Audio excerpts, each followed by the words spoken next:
reports of the Syrian army storm Jobar and capture a storehouse of chemical weapons in the areas where the terrorists used poisonous gas.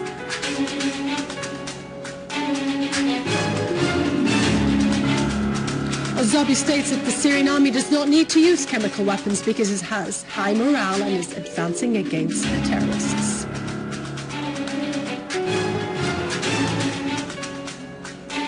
Al-Zabi continues to say that the terrorist gangs use chemical weapons. Such weapons could never reach them without the knowledge and involvement of their supporters.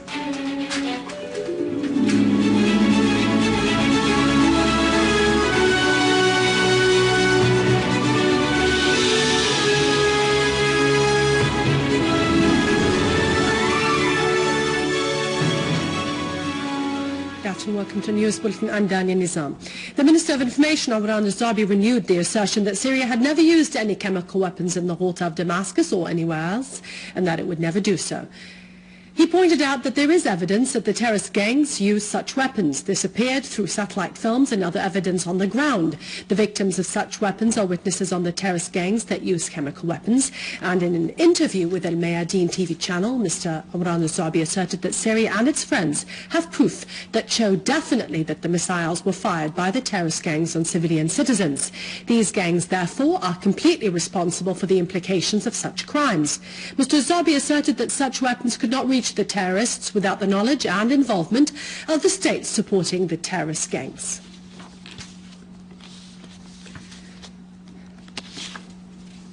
Deputy Chief of Staff of Iran's Armed Forces, General Masoud al-Jazairi, warned the Americans against crossing the red lines with regard to Syria, asserting that this would have severe repercussions on the White House.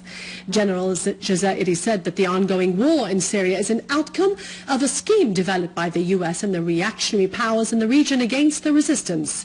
Al-Jazairi asserted that despite the wide-scale hostile attack on Syria, yet this country and its people have so far resisted and repelled this aggression. Iran's Deputy Chief of Staff explained that the recent Western media hype is due to the success achieved by Syria against its enemies.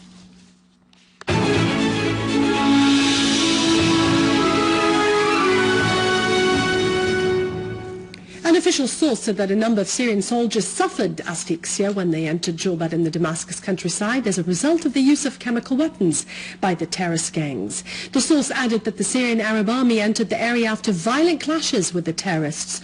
A storehouse full of barrels of poisonous gas made in Saudi Arabia was captured, containing a large number of anti-gas masks made in America and medical compounds made in the Qatari German company of medical products. The source called attention to the fact that the use of chemical elements by the terrorists reflects their despair under the blows of the Syrian army. The General Command of the Syrian Armed Forces said that the army captured a warehouse in Jobar containing raw materials used to make chemical weapons, protective masks, and large amounts of antidotes used against inhaling poisonous chemical materials. The existence of these things in the hands of the terrorists is a definite proof of the use of chemical weapons by those terrorists and the involvement of foreign powers in supplying the terrorists with such weapons. The military command added that the use of this dirty weapon by the terrorists against our people and armed forces exposes the bankruptcy of the terrorists under the blows of the Syrian Arab army. It also reveals their criminal nature and violation of all international laws and norms.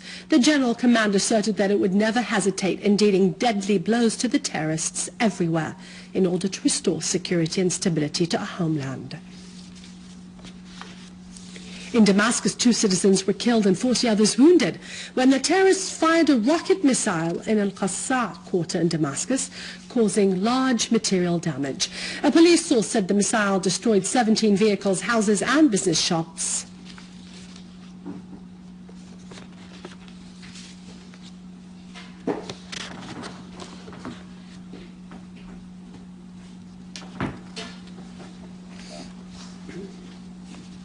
An official source said that the weapons and ammunition which were seized in a car yesterday evening in the area of El Rayyan on the road of Homs Palmyra belongs to the so-called Tawheed Brigade, and they included rockets, heavy and medium machine guns, automatic rifles, rocket-propelled grenades, and Saudi and Libyan-made pharmaceuticals. The source added that the seized weapons included 5 rockets of the type B-21, 5 homemade rockets, 136 automatic rifles, 13 heavy machine guns, 5 PKC machine guns, in addition to 400 kilograms of severe burning explosives and large amounts of DDT and TNT. The source added that the seized ammunition included 112 mortar shells, 25 RPG shells, 20,000 Dushka machine gun rounds, 8,000 PKC ammunition, 10,000 automatic rifle ammunition, in addition to masks, military uniforms on which the badges of the so-called Unification Brigade are stuck.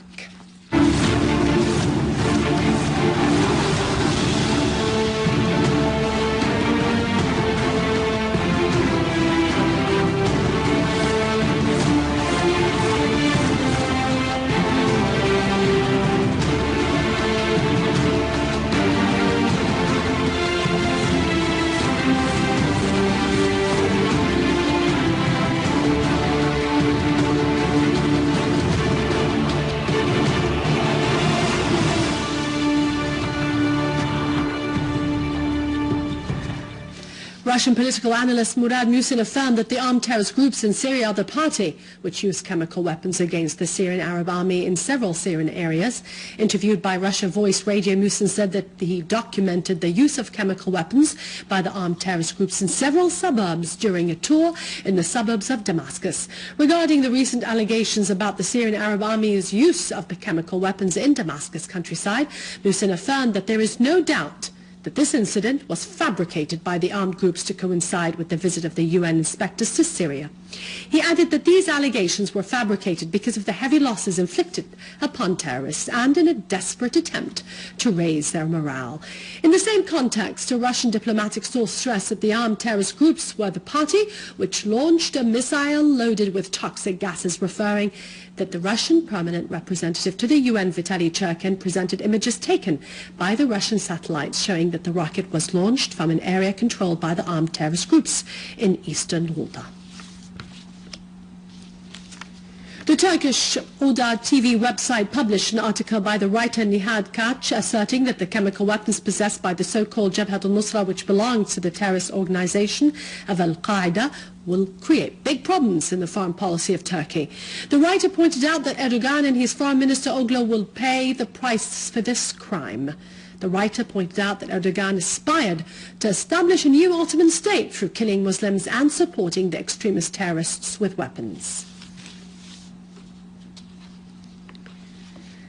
The Austrian paper Der Standard asserted that hundreds of detainees from the terrorist organization of Al-Qaeda have escaped in the last few months from Iraqi, Pakistani, Libyan and Saudi jails to fight with the terrorist Jabhat al-Nusra in Syria. The paper asserted that the circumstances of this large escape remain suspicious. There are indications that some regional intelligence forces were involved in this event. The paper said that the escaping terrorists went to Syria to join hundreds of European and Chechnyan terrorists. The extremist jihadi current in Jordan announced the death of 20 Europeans and Americans of its elements during their participation in the fighting in Syria. A prominent leader in this current asserted that nearly 100 members of Jabhat al-Nusra were recently killed in Syria. This current admitted that the number of its members fighting in Syria exceeded 1,200 of them in Aleppo. Iraq and India renewed their stance in rejecting any interference in Syria's affairs. In a joint statement after talks between Iraqi Prime Minister Nouri al-Maliki and his Indian counterpart Manmohan Singh in New Delhi, both sides expressed their country's rejection of any foreign military interference in Syria, calling for an end to the violence and to resolve the crisis in Syria peacefully. Both sides condemned terrorism and extremism, which threaten societies without distinction of color, race or belief, calling the international community to fight terrorism firmly.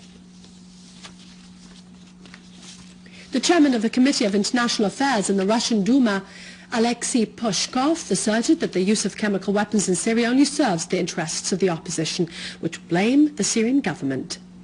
He called attention to the fact that the West refuses to recognize the lack of logic in the accusations of the Syrian leadership. The main question would be why the Syrian leadership should use chemical weapons. Why would such weapons give a pretext for foreign intervention or to dig a grave for itself?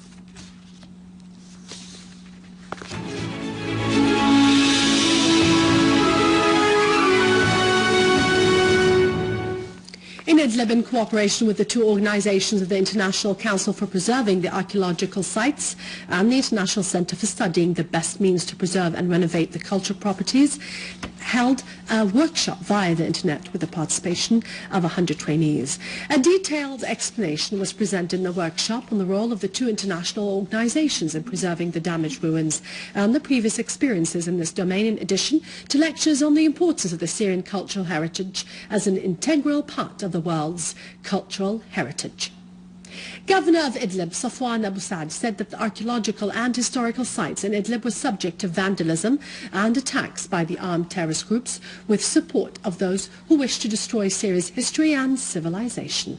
The participants called for forming a teamwork of trainees to preserve the Syrian cultural heritage in cooperation with the local community and the necessity to take immediate measures to protect the ruins and the damaged sites in cooperation with international and regional organizations.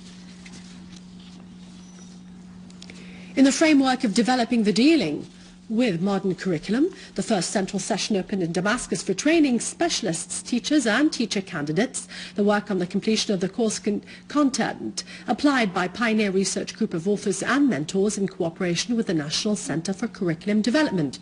As the ministry count on this course a lot to improve the quality of education, what reflects positively on the acceptance of the students to the information and developing them.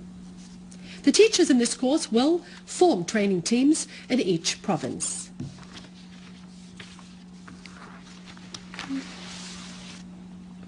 With this, we end our news for today. Thank you for watching. As for more details about Syria and the region, you can view this bulletin again on syriaonline.sy. God bless you, and as always, long live Syria. Over to our economic news after the break.